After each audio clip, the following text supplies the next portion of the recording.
There is something special about the sound of jazz chords, and it's more than just the sound of the chord itself. That is of course something, but another part that's also really important is how we play them. In this video I'm going to go over 5 exercises that are going to teach you some basic jazz chords, but also teach you how to play them so that they sound like jazz. These are some basic skills, some of it you might already know, and other things you can start adding to your playing. And in the process, I'm going to use some real songs, so you're also going to learn to play parts of some real jazz standards, which is another important part of learning jazz. My name is Jens Larsen, learn jazz, make music. First, we need some voicings to play. To keep it simple, I'm going to use some 3-note voicings called Shell-voicings, because they cover the basic sound of the chord and they're pretty easy to play. A shell voicing consists of the root, the 3rd, and the 7th.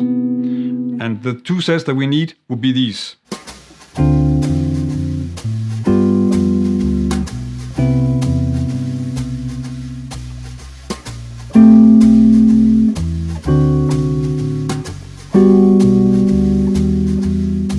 Here you have 2 sets of voicings for a very common short progression in jazz called a 2-5-1, and you can use that to play numerous songs. So now you have a 2-5-1 in the key of C and a 2-5-1 in the key of G. And we can use these voicings to play a song, in this case Afternoon in Paris, like this.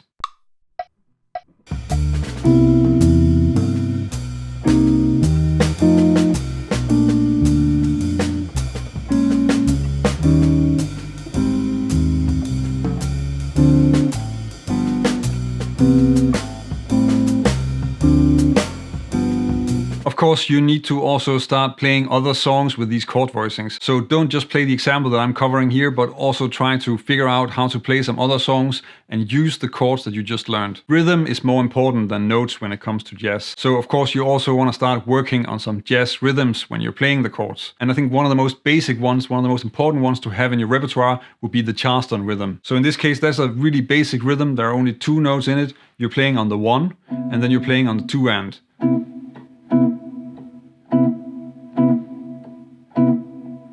You can practice this just to get used to it playing on a single chord, and then you can move on to play this exercise on the beginning of Satin.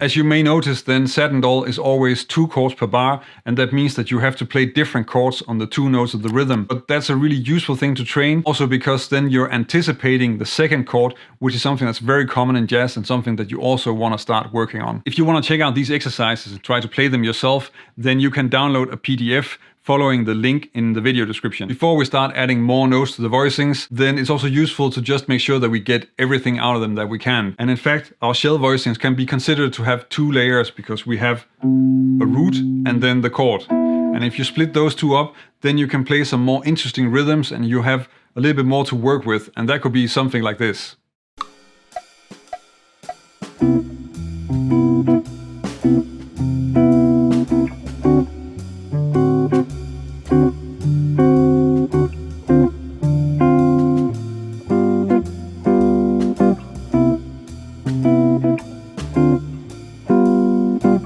Comping like this and introducing some more rhythms and also these 2 layers is really useful for stating a groove, and it also works really well if you're playing 1 chord for more than 1 bar like I am in this song. Another groove that you definitely want to have in your repertoire is the Bossa Nova groove, and a simple version of a Bossa Nova pattern could sound something like this.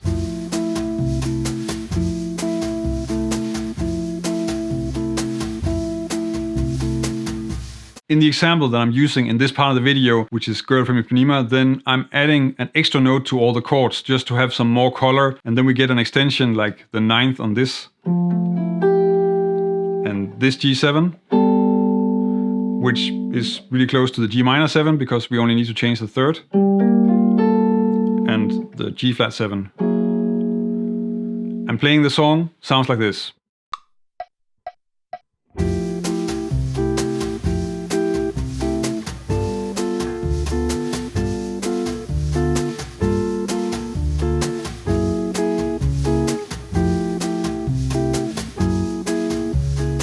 similar to the other topics that I'm covering in this video, then I'm only really giving you a basic version of the topic, and you can dig a lot deeper, both when it comes to playing bossa nova grooves and samba rhythms, but also certainly if you want to add more color to the chords. I'm linking to some videos in the description if there's something you want to check out in more detail. A great way to use the shell voicings is also if you have to lay down a groove and you're playing as the only accompanist behind a soloist. And here you can play a walking bass line and then the chords at the same time. And because you're only playing 3 notes in a chord, then that's a little bit simpler to execute. And that could be something like this if you do it on Autumn Leaves.